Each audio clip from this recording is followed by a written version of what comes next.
নমস্কার বন্ধুরা, বাংলার ইনভেস্টর ইউটিউব চ্যানেলে আপনাদের সকলকে স্বাগত জানাই। প্রথমেই যদি নিফটি ফিফটির কথা বলি, দেখতে পাচ্ছেন আজকের দিনে অনেকবারই ওঠাপড়া দেখা গেছে। এই শুরুতে গ্যাপ ডাউন ওপেন হয়েছে, তারপরে সেখান থেকে আস্তে আস্তে পড়েছে এবং কিছুক্ষণ সময়ের জন্য আজকে তো 25,500 এটা নিচেও নেমে গিয়েছিল, তবে সেটা মাত্র কিছুক্ষণের জন্য ছিল। তারপরে সেখান থেকে আবার রিকভারি আসে, তারপরে আবার দেখতে পাচ্ছেন এই প্রায় একটা পর্যন্ত নিচের দিকে পড়েছিল এবং তারপরে যে রিকভারি আসে, সেই লাস্ট রিকভারিতে এই মার্কেট কিন্তু সবুজে গিয়ে বন্ধ হয়েছে এবং এই শেষের 40-50 মিনিটেই এই 50 পয়েন্টের কাছাকাছি তেজি আজকে এই নিফটি ফিফটিতে দেখা গেছে। তারপর যদি বিভিন্ন ব্রড মার্কেট ইন্ডেক্সেস গুলো দেখি, এই Nifty fifty, next 50, bank, financial service এইগুলো তো সবই মোটামুটি ভালো পারফর্ম করেছে। কিন্তু সেই দিকে যদি কথা বলি, মিড ক্যাপ সিলেক্ট, তার সঙ্গে সঙ্গে মিড ক্যাপের যে বিভিন্ন ইন্ডেক্সেস রয়েছে, তার সঙ্গে সঙ্গে স্মল ক্যাপের যে বিভিন্ন ইন্ডেক্সেস রয়েছে, সেইগুলো কিন্তু আজকে লাল নিশানেই বন্ধ হয়েছে। এখানে মিড ক্যাপ সিলেক্ট দেখতে পাচ্ছেন 0.41% পড়েছে। এই 100, 200, 500 এইগুলো তো সামান্য পজিটিভে রয়েছে, কিন্তু তারপরে দেখুন এই মিড ক্যাপ 50 0.36% পড়ে গেছে। এই মিড ক্যাপ 100 এটা একদম ফ্ল্যাট থাকলেও কিছুটা লাল নিশান দেখা যাচ্ছে। এই স্মল ক্যাপ 100 এটাও সামান্য পড়েছে 0.27% এবং এই স্মল ক্যাপ 50 এটাও কিন্তু কিছুটা পড়েছে। মানে আজকে মার্কেটে অনেক লার্জ ক্যাপ স্টকে তেজি দেখা গেছে এবং সেই তুলনায় এই যে স্মল ক্যাপ রয়েছে, মিড ক্যাপ রয়েছে, এদের প্রায় বেশিরভাগ শেয়ারই কিছুটা হলেও লাল নিশানে কিন্তু বন্ধ হয়েছে। এবং যদি ব্রডার মার্কেটের কথা বলি, আজকেও এই পড়া শেয়ারের সংখ্যা একটু বেশিই ছিল। এই ডিক্লাইন শেয়ার দেখতে পাচ্ছেন 1779 খানা এবং সেখানে বেড়েছে 1340 খানা। আর এই মার্কেটে যে প্রথম দিকে এরকম ভলিটিলিটি দেখতে পেয়েছিলেন, এর পেছনে কি কারণ ছিল? আজকের দিনে এই আরবিআই এর যে মনিটারি পলিসি চলছিল, তার যে আউটকাম সেটা সামনে এসেছে। আর এই আউটকাম কেমন এসেছে যদি এক কথায় বলি, তাহলে কিন্তু পজিটিভ দিকেই এসেছে, মানে কোনো খারাপ খবর কিন্তু শোনা যায়নি। প্রথমেই দেখতে পাচ্ছেন এই যে রেপো রেট, সেটা আনচেঞ্জড রাখা হয়েছে, মানে কোনো রকম পরিবর্তন করা হয়নি। আগেও ছিল 5.25% এবং বর্তমানেও রয়েছে 5.25%। এই আরবিআই এর গভর্নর সঞ্জয় মালহোত্রাজি তিনি কি বলেছেন যে ডোমেস্টিক ইনফ্লেশন এবং তার সঙ্গে সঙ্গে আমাদের যে গ্রোথ, তার যে আউটলুক সেটা পজিটিভই থাকবে এবং এই ইন্ডিয়ার যে ইকোনমি এটা কিন্তু স্টেবল থাকবে। তবে কিছু সিগন্যাল এমনও পাওয়া যাচ্ছে, দেখতে পাচ্ছেন longer pause after US trade deal, মানে এই আমেরিকার সঙ্গে যে ট্রেড ডিল হয়ে গেছে, তারপরে এই যে রেট সেটা কিন্তু এর পরবর্তী কয়েকটা এমপিসির মিটিং এ অপরিবর্তিতই থাকতে পারে। মানে খুব তাড়াতাড়ি এই যে রেট কাট সেটা হয়তো দেখা যাবে না। আরো অনেক খবর আসছে, যেমন এই নিউ জিডিপি এবং তার সঙ্গে সঙ্গে এই যে নিউ ইনফ্লেশন সিরিজ, সেটাই দুদিনের মধ্যে লাগু হয়ে যাবে। তো এই নিউ জিডিপি সিরিজ এবং ইনফ্লেশন সিরিজ এর মানেটা কি? দেখুন, এর আগে যখন জিডিপির ডেটা আসছিল, দেখতে পাচ্ছিলেন প্রায় 7%, 8% জিডিপির ডেটা আসছিল, কিন্তু মার্কেট তার উপর পজিটিভ রিয়াকশন দেখাচ্ছিল না। এবং তার সঙ্গে সঙ্গে বিভিন্ন বিদেশি যে এজেন্সি রয়েছে, তারাও এই যে আমাদের জিডিপির ডেটা, ইনফ্লেশনের ডেটা, এইগুলোর যে রেটিং সেগুলো কমিয়ে দিয়েছিল। কি কারণে? কারণ আমরা এই যে জিডিপি ক্যালকুলেট করি, এর যে বেস ইয়ার সেটা অনেকটা পুরনো ধরেই করি। যদি এই জিডিপির কথাই বলি, এইখানে দেখতে পাচ্ছেন আমরা এই জিডিপি এটা কত কি বেস ইয়ার ধরে বর্তমানে ক্যালকুলেট করব। বর্তমানে আমরা এই 2022-23 এই যে বেস ইয়ার রয়েছে এটাকে ধরে ক্যালকুলেট করব, কিন্তু এর আগে যে জিডিপির ডেটাগুলো আসছিল সেইগুলো কিন্তু সবই 2011-12 যে বেস ইয়ার সেটা ধরে ক্যালকুলেট করা হচ্ছিল। তো সেই কারণে এই যে জিডিপির একটা ক্লিয়ার পিকচার পাওয়া যাচ্ছিল না এবং এসব কারণেই দেখতে পেয়েছিলেন এই জিডিপির ডেটা এটা 8.2% এলেও এই যে আইএমএফ তারা এই সি গ্রেড রেটিং দিয়েছিল। এবং কারণটাও দেখতে পাচ্ছেন, কি বলা ছিল যে আমরা এই আউটডেটেড যে বেস ইয়ার 2011-12 এটা ধরে ক্যালকুলেট করছি এবং এই কারণে এই যে জিডিপির ডেটা আসছে সেটা কিন্তু একদমই গুরুত্বহীন। তো সেই কারণে এই যে আরবিআই তারা এই যে বেস ইয়ার সেটা পরিবর্তন করতে চলেছে। এখন এই 2022-23 এর বেস ইয়ার ধরে এই জিডিপি এটা ক্যালকুলেট করা হবে, একটা ক্লিয়ার পিকচার পাওয়া যাবে। এবং তার সঙ্গে সঙ্গে যদি ইনফ্লেশনের দিকে কথা বলি, যদি বর্তমানে কথা বলি, এই যে ইনফ্লেশন এর মধ্যে বিভিন্ন জিনিস রয়েছে যেগুলোর দাম বাড়ে। তো বর্তমানে সব থেকে বেশি এই ইনফ্লেশনের মধ্যে ওয়েটেজ রয়েছে এই ফুড। কিন্তু সেই দিকে যদি দেখেন, এই স্কুল খরচ, তার সঙ্গে সঙ্গে হসপিটাল খরচ, এগুলো তো বিরাট পরিমাণে বাড়ছে। তবে সেই যে খরচগুলো সেগুলো কিন্তু এই যে ইনফ্লেশন তার মধ্যে সেভাবে দেখা যায় না, কিছু কিছু ওয়েটেজ রয়েছে। তো এই ফুডের যে ইনফ্লেশন এটার ওয়েটেজ বেশি থাকার কারণে এই যে ইনফ্লেশন এটাও কিন্তু এত কম দেখায়। তো এখানেও এই যে ওয়েটেজ সেগুলো পরিবর্তন করা হবে। এই যে ফুড ইনফ্লেশন রয়েছে এর মোটামুটি 40-45% ওয়েটেজ রয়েছে, তো এটাকে কমানো হবে। এবং তারই সঙ্গে সঙ্গে দেখতে পাচ্ছেন এই ঘর বাড়ি কেনার যে দাম সেগুলো অনেকটা বেড়ে যাচ্ছে, ঘর বাড়ি তৈরি করতে গেলে অনেক খরচ হচ্ছে, তো তার যে ওয়েটেজ সেটা বাড়ানো হবে। আর এর পরের যে ডেটাগুলো আসবে সেগুলো কিন্তু এই রিভাইজড ফর্মুলা হিসাবেই ক্যালকুলেট করা হবে। আর আজকে আরবিআই মিটিং এ কি কি হলো, এই যে রেপো রেট এটা তো মেনটেন রাখা হয়েছে 5.25%। আর এই সেন্ট্রাল ব্যাংক তারা কি স্ট্যান্স বজায় রেখেছে? এই নিউট্রাল স্ট্যান্সই বজায় রেখেছে। মানে পরবর্তীকালে বিভিন্ন যে ডেটাগুলো আসবে, জিডিপির ডেটা, তার সঙ্গে সঙ্গে ইনফ্লেশনের ডেটা, তার সঙ্গে সঙ্গে গ্লোবাল মার্কেটের পরিস্থিতি, এইগুলো দেখে এই যে রেট সেখানে বদল আনা হবে। আর এই জিডিপির গ্রোথ ফোরকাস্ট কেমন রাখা হয়েছে, এটা কিছুটা বাড়ানো হয়েছে। আগে এটা আরবিআই দিয়েছিল 7.3%, তো সেখান থেকে এই যে ফোরকাস্ট সেটা বাড়িয়ে করেছে 7.4%। আর এই সিপিআই ইনফ্লেশন এর প্রজেকশন কেমন রাখা হয়েছে 2.1%। তবে আরবিআই বলছে এই যে প্রিসিয়াস মেটালের প্রাইস এইগুলো অনেকটা বেড়ে গেছে, এগুলো কিনতেও মানুষের টাকা বেশি খরচ হচ্ছে, সেই কারণেই কোয়ার্টার ওয়ানের যে ইনফ্লেশন এটা আসবে 4% এবং কোয়ার্টার টু এর যে ইনফ্লেশন এটা আসবে 4.2%। তার সঙ্গে সঙ্গে এমএসএমই সেগমেন্টে দেখতে পাচ্ছেন এই সাপোর্ট বাড়ানো হয়েছে, এই কোল্যাটারাল ফ্রি যে লোন লিমিট সেটা বাড়িয়ে করা হয়েছে 20 লাখ, যেটা আগে ছিল 10 লাখ। তার সঙ্গে সঙ্গে বিভিন্ন যে কমার্শিয়াল ব্যাংক তাদেরকে ছাড়পত্রও দেওয়া হয়েছে কিসের ব্যাপারে, এই যে রিটস রয়েছে বা রিয়েল এস্টেট সেখানে কিন্তু তারা ধারও দিতে পারবে। এবং তার সঙ্গে সঙ্গে যদি বন্ড মার্কেটের কথা বলি, আগে একটা লিমিট ছিল যে ফরেন ইনভেস্টররা সব মিলিয়ে সর্বোচ্চ 2.5 লাখ কোটি পর্যন্ত ইনভেস্ট করতে পারবে, কিন্তু সেই যে লিমিট সেটা কিন্তু পুরোপুরিভাবে সরিয়ে দেওয়া হয়েছে। মানে এই ফরেনরা তারা কিন্তু এর থেকেও বেশি ইনভেস্ট করতে পারবে। মানে দেখতে পাচ্ছেন বেশিরভাগ জিনিসই কিন্তু পজিটিভ দিকেই এসেছে এবং সেসব কারণে দেখতে পাচ্ছেন এই যে নিফটি ব্যাংক এটাই পড়ে গেলেও এই বোটম লেভেল থেকে আস্তে আস্তে ভালো রিকভারি কিন্তু দেখিয়েছে। তো প্রায় 0.25% কাছাকাছি বোটম লেভেল থেকে কিন্তু বেড়েওছে।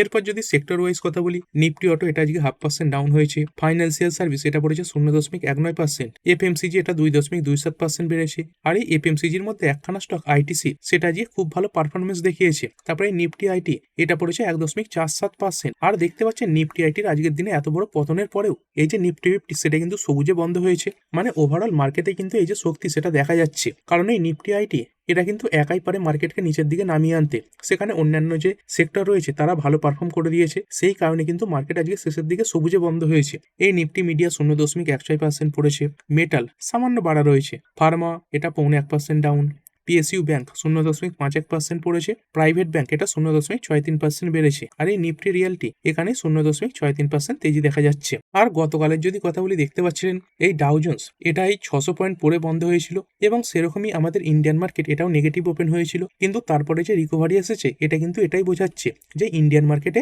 এই যে স্ট্রেংথ সেটা কিন্তু ফিরছে। এরপরে যদি স্টক স্পেসিফিক কথা বলি, এই ভারতী এয়ারটেল গতকালের নাম্বারের পরে এই 1.5% বেড়েছে, সব দিক থেকেই নাম্বারই মোটামুটি ভালোর দিকেই ছিল। তারপরে হিতাচি এনার্জি ইন্ডিয়া লিমিটেড যেটাকে অনেকে পাওয়ার ইন্ডিয়া নামেও চেনেন, খুবই ভালো পারফরমেন্স দেখিয়েছে, 13.81% বাড়লো। কেমন ছিল কোম্পানির নাম্বার? যদি এখানে কোম্পানির নাম্বারের কথা বলি, কোম্পানির এই যে রেভিনিউ এটা ইয়ার অন ইয়ার 28% বেড়েছে, এই 1620 কোটি থেকে বেড়ে হয়েছে এই 2082 কোটি। আর যদি কোয়ার্টার অন কোয়ার্টার বলি, তাহলে এই 1833 কোটি থেকে কোয়ার্টার অন কোয়ার্টার এই 13% বেড়ে হয়েছে 2082 কোটি। আর এই নেট প্রফিট এটা কেমন এসেছে? এই নেট প্রফিটে তো 90% জাম্প দেখা গেছে। কোম্পানির এই নেট প্রফিট 137 কোটি থেকে বেড়ে হয়েছে 261 কোটি, মানে প্রায় ডবলের কাছাকাছি বলতে পারেন। এবং তার সঙ্গে সঙ্গে যদি 9 মাসের হিসাবে দেখি, তাও কোম্পানির যে রেভিনিউ এটা 19% বেড়েছে। তো সব দিক থেকেই মোটামুটি কোম্পানির যে নাম্বার সেটা পজিটিভ ছিল।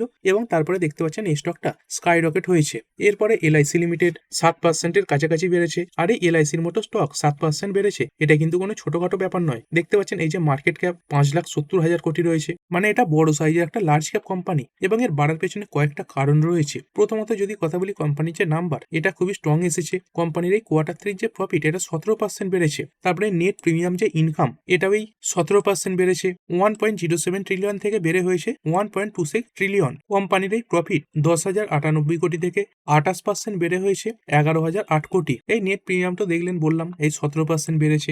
এবং কোম্পানির নেট প্রফিট যেটা এসেছে 129.6 বিলিয়ন, সেখানে মার্কেটে কত অনুমান ছিল? মার্কেট এটা অনুমান করে চলছিল 124 বিলিয়ন আসবে, মানে অনুমানের থেকেও এই নাম্বারটা ভালো। তার সঙ্গে সঙ্গে এই কোম্পানির যে অ্যাসেট কোয়ালিটি দেখতে পাচ্ছেন সেটাও ইমপ্রুভ হয়েছে এবং তারই সঙ্গে সঙ্গে এই যে গ্রস এনপিএ এটাও নিচের দিকে নেমে এসেছে। এছাড়াও কোম্পানি তাদের কিছু রিয়েল এস্টেট এগুলো মনিটাইজ করতে চলেছে, যার মাধ্যমে এলআইসি এই কোম্পানি প্রায় 45,000 কোটি টাকা তুলবে, হয়তোবা বিক্রিও করতে পারে। আর এই খবর তো আসছেই যে গভর্নমেন্ট তারা এই এলআইসির যে স্টেক সেখান থেকে প্রায় 6% বিক্রি করতে পারে পরবর্তী 2 বছরের মধ্যে। আর এই এলআইসি শেয়ারে এটাই একটা বড় প্রবলেম যে একটা বড় সাইজের কোম্পানি, সেই কারণে কোম্পানির যে প্রমোটার বা গভর্নমেন্ট এদের কাছে অনেক শেয়ার রয়েছে। আর এই গভর্নমেন্ট ইতিমধ্যে দেখতে পাচ্ছেন মাত্র 3.5% স্টেক খালি করতে পেরেছে। এখন এই গভর্নমেন্টের কাছে 96.50% স্টেক পড়ে রয়েছে। আর এটা একটা গভর্নমেন্ট কোম্পানি, একটা বড় কোম্পানি, সেই জন্য একে স্পেশাল ছাড়ও দেওয়া হয়েছে। অন্যান্য কোম্পানির ক্ষেত্রে 3 বছরের সময় থাকে যে আইপিও আসার পরে 3 বছরের মধ্যে এই যে স্টেক সেটাই 75%-এর নিচে নামিয়ে নিয়ে আসতে হবে, কিন্তু সেখানে এলআইসি একে ছাড় দেওয়া হয়েছে। এর জন্য কিন্তু 10 বছরের সময়সীমা দেওয়া হয়েছে। তাও যদি 6% 2 বছরে কমায়, তাও দেখতে পাচ্ছেন এই প্রমোটার এদের কাছে কিন্তু 90%-এর উপরে স্টেক পড়ে থাকবে। আর এই ধরনের যে ওএফএস গুলো সেগুলো কিন্তু মার্কেটের থেকে ডিসকাউন্ট প্রাইসেই হয়, ওই জন্য কিন্তু অনেকে এই ধরনের স্টকগুলোকে এড়িয়েও চলে, কারণ যে কোনো সময় যদি ওএফএস চলে আসে তখন এই যে ওএফএস গুলো ডিসকাউন্ট প্রাইসে হবে, স্টকের যে প্রাইস সেগুলো কিন্তু সেই প্রাইসের কাছাকাছি নেমে আসে।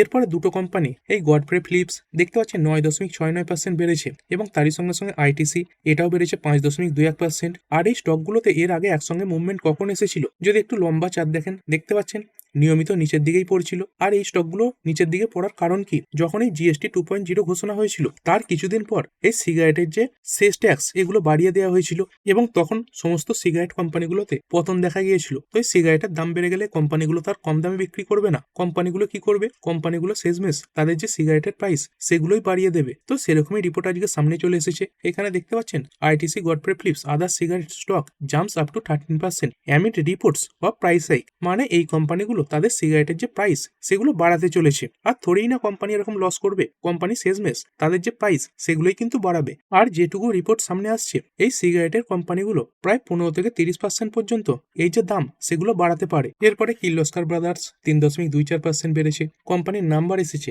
যদি সেলসের কথা বলি, সেলস কিছুটা ডাউন হয়েছে 1144 কোটি থেকে পড়ে 1116 কোটি। কোয়ার্টার বেসিসে ইম্প্রুভমেন্ট দেখা গেছে। কিন্তু যদি নেট প্রফিটের কথা বলি, এখানে কিন্তু ইয়ারলি কিছুটা ইম্প্রুভমেন্ট দেখা যাচ্ছে। 118 কোটি থেকে বেড়ে হয়েছে 125 কোটি। এবং যদি কোয়ার্টারলিও দেখেন, কোয়ার্টারলিও কিন্তু কোম্পানির এই যে প্রফিট এটা অনেকটাই বেড়েছে। তারপরে ভারতী হেক্সাকম 4.18% বাড়া। কেনস্টেক ইন্ডিয়া লিমিটেড শুরুতে দেখতে পাচ্ছেন অনেকটা গ্যাপ ডাউন ওপেন হয়ে গিয়েছিল। এর আগের দিনের ক্লোজিং প্রাইস ছিল 3614 আর আজকে ওপেন কত হয়েছে 3400, মানে মোটামুটি 214 পয়েন্ট নিচে ওপেন হয়েছিল। কোম্পানির নাম্বার খারাপ ছিল এবং তার সঙ্গে সঙ্গে মার্কেটের যে এক্সপেকটেশন সেটাকে মিট করতে পারেনি, কিন্তু তারপরে আস্তে আস্তে বড় রিকভারি দেখা গেছে।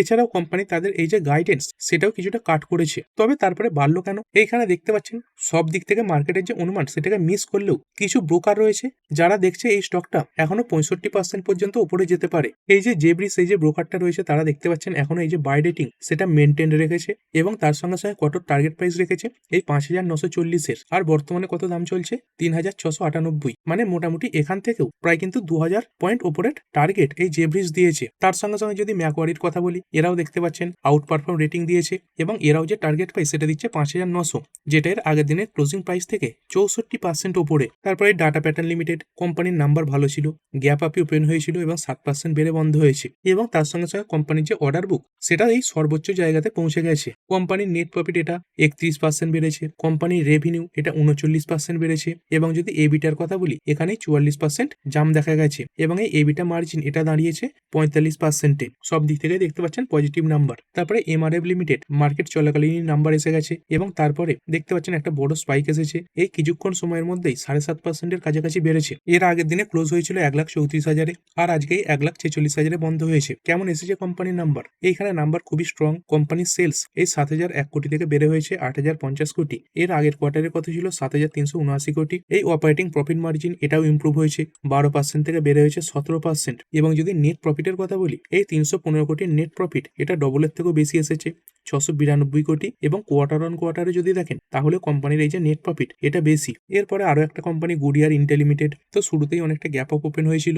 যদি দেখেন এর আগে 793 বন্ধ হয়েছিল এবং আজকের যে ওপেনিং এটা কত, আজকে ওপেনিং হয়েছিল এই 900 টাকাতে। এই কোম্পানিরও নাম্বার মোটামুটি ভালো। এই সেলসের দিক থেকে কিছুটা পতন দেখা গেছে, 632 কোটি থেকে পড়ে হয়েছে 607 কোটি। কিন্তু যদি প্রফিটের দিকে দেখেন, কোম্পানির এই যে নেট প্রফিট যেটা ছিল 9 কোটি সেটা বেড়ে হয়েছে 25 কোটি। এবং যদি কোয়ার্টারলিও দেখেন এই 13 কোটি থেকে প্রায় ডবল হয়ে এই 25 কোটির এসেছে। তারপরে নাইকা লিমিটেড, এই কোম্পানি প্রতিবারই এই যে নাম্বার সেটা বিগত কয়েকটা কোয়ার্টার ধরে ভালোই পেস করছে, প্রায় 7.5%-এর উপরে বেড়েছে। মোটামুটি এইখান থেকে এই স্টকটা আবার কিন্তু ঘুরে দাঁড়াতে পারে। এইখানে কোম্পানির যে নেট প্রফিট এটাই 143% ইয়ার অন ইয়ার বেড়েছে এবং তার সঙ্গে সঙ্গে কোম্পানির যে রেভিনিউ এটাও বেড়েছিল 27%। আর যদি এরপরে পড়া শেয়ারগুলো দেখি, কোন কোন শেয়ারগুলো পড়লো, এই পলি মেডিকিওর 8% ডাউন হয়ে গেছে। কোম্পানির এই কোয়ার্টার 3 প্রফিট এবং তার সঙ্গে সঙ্গে মার্জিন এগুলো সবই খারাপ এসেছে। কোম্পানির এই এবিটা এখানে 2.8% ডাউনফল দেখা গেছে। এই 114 কোটি ছিল, এইখান থেকে পড়ে কত হয়েছে এই 112.2 কোটি। এবং এই নেট প্রফিট যেটা ছিল 85 কোটি, এখান থেকে পড়েছে 71 কোটি।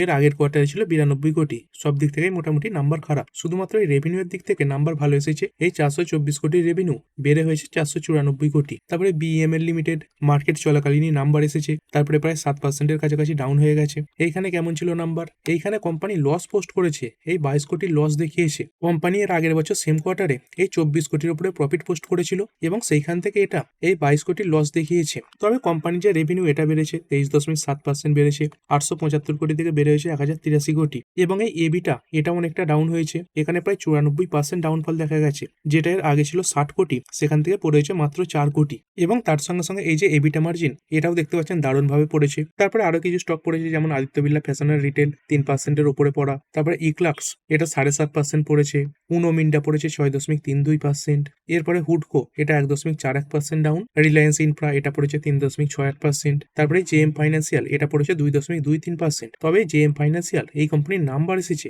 কোম্পানির যে Q3 নাম্বার এখানে দেখতে পাচ্ছেন নেট প্রফিট এটা কিন্তু 50%-এর কাছাকাছি জাম্প দেখিয়েছে। তবে এই যে নাম্বার এটা কিন্তু মার্কেট বন্ধ হয়ে যাওয়ার পরে এসেছে। কোম্পানি এই কর্পোরেট অ্যাডভাইজারি, তার সঙ্গে সঙ্গে ক্যাপিটাল মার্কেট এক্সিকিউশন এবং এই প্রাইভেট মার্কেটে খুব ভালো পারফরমেন্স দেখিয়েছে। এই 209 কোটির প্রফিট বেড়ে হয়েছে 313 কোটি। এবং কোম্পানির যে ম্যানেজমেন্ট তারা বলছে তাদের এই যে প্রফিট আফটার ট্যাক্স এটা কিন্তু প্রথমবারের জন্য এই যে 1000 কোটি সেটাকে ছাপিয়ে গেছে, কারণ এই স্ট্রং এক্সিকিউশন এবং তার সঙ্গে সঙ্গে এই কোম্পানি এই ক্যাপিটাল মার্কেটে খুবই ভালো পারফরমেন্স দেখিয়েছে। এরপরে হেক্সাওয়ার টেকনোলজি 4%-এর উপরে পড়া, এইখানে কিছু ব্রোকার এটাকে ডাউনগ্রেড করে দিয়েছে। এই জেপি মর্গান তার সঙ্গে সঙ্গে এইচএসবিসি এরা ডাউনগ্রেড করেছে এবং তার সঙ্গে সঙ্গে এই যে টার্গেট প্রাইস সেটাও কাট করে দিয়েছে। এর আগে এই জেপি মর্গান এরা কি বলেছিল যে ওভারওয়েট মানে বেশি করে কিনতে বলছিল, সেখান থেকে নিউট্রালের রেটিং দিয়েছে এবং যে টার্গেট প্রাইস এটাই 780 দিয়েছিল, সেখান থেকে কমিয়ে কত করেছে এই 640। তার সঙ্গে সঙ্গে নোমুরা, অ্যাভেন্ডাস পার্ক এরাও সবাই ডাউনগ্রেড করে দিয়েছে।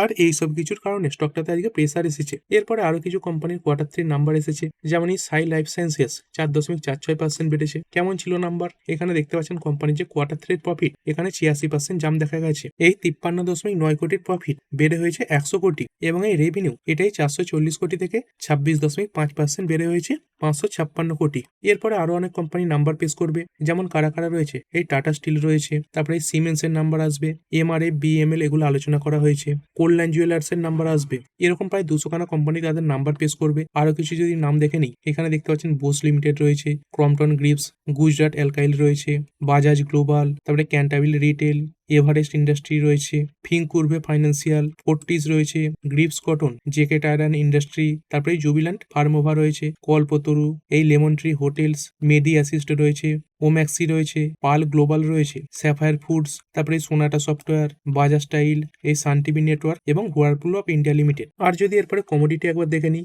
এই গোল্ডের যে ফিউচার্স রয়েছে এখানে 1%-এর কাছাকাছি তেজি দেখা যাচ্ছে। তবে এখানে বিরাট বড় ওঠাপড়া দেখা যাচ্ছে, শুরুতে অনেকটা ডাউনেই ওপেন হয়েছিল, সেখান থেকে কিছুক্ষণের মধ্যে একটা বড় রিকভারি আসে এবং তারপরেও অনেকবারই এর আগের দিনের ক্লোজিং প্রাইসের নিচে চলে এসেছিল, যদি এখন 1% উপরে রয়েছে। এবং তারই সঙ্গে সঙ্গে সিলভার এইখানেও অনেকটা ওঠাপড়া দেখা যাচ্ছে। এই শুরুতে প্রায় 2,30,000-এর কাছাকাছি ওপেন হয়েছিল, সেখান থেকে যদি দেখেন প্রায় কিন্তু 10,000 টাকার কাছাকাছি এই মুহূর্তে বেড়েও গেছে। আর আজকের দিনে আমেরিকার সঙ্গে ইরানের একটা শান্তি চুক্তির কথাবার্তাও রয়েছে, তো সেখানে যদি কোনোভাবে শান্তি চুক্তি হয়ে যায় তাহলে কিন্তু এই গোল্ড এবং সিলভার এগুলোতে আরো বড় পতন আসতে পারে, কারণ এই গোল্ড এবং সিলভার মার্কেট এগুলো কিন্তু সবসময়ই বাজারে এই যে আনসার্টিনিটি সেটা পছন্দ করে। আর এসব কিছুর কারণে দেখতে পাচ্ছেন যেহেতু কিছুটা প্রেসার ছিল হিন্দুস্তান কপার, এখানে প্রায় 4.5% ডাউনফল দেখা গেছে। তার সঙ্গে সঙ্গে হিন্দুস্তান জিঙ্ক এটাও কিছুটা পড়েছিল। আর শেষে যদি নিফটি ফিফটির কথা বলি, আজকে নিফটি ফিফটির মধ্যে মাত্র 19খানা সবুজে বন্ধ হয়েছে এবং এই 31খানা লাল নিশানে বন্ধ হয়েছে। আর এই এতগুলো শেয়ার লাল নিশানে থাকার পরেও আজকে কিন্তু এই নিফটি ফিফটি সবুজেই বন্ধ হয়েছে।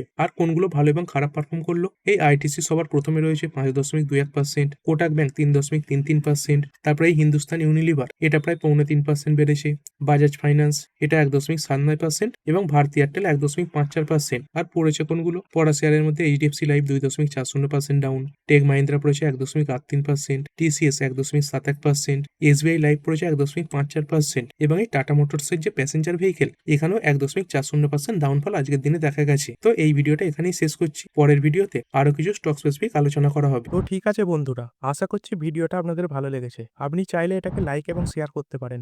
আর শেয়ার মার্কেট সংক্রান্ত ডেইলি নিউজ আপডেট পেতে চ্যানেলটা সাবস্ক্রাইব করে রাখবেন এবং পাশে থাকা বেল আইকনটি টিপে অল অবশ্যই সিলেক্ট করে রাখবেন, যাতে পরবর্তী ভিডিওর নোটিফিকেশন আপনার কাছে সময় মতো পৌঁছে যায়। আর হ্যাঁ, ভিডিওটি শুধুমাত্র ইনফরমেশন এবং এডুকেশনাল পারপাসের জন্য বানানো হয়েছে। আমি সেবি রেজিস্টার্ড নই, তাই কোনো প্রকার শেয়ারে কোনো প্রকার বাই, সেল, হোল্ড বা অ্যাভারেজ করার কোনো সিদ্ধান্ত নেওয়ার আগে আপনার যে ফাইন্যান্সিয়াল অ্যাডভাইজার আছে তার সঙ্গে অবশ্যই আলোচনা করবেন। দেখা হচ্ছে পরের ভিডিওতে। ধন্যবাদ।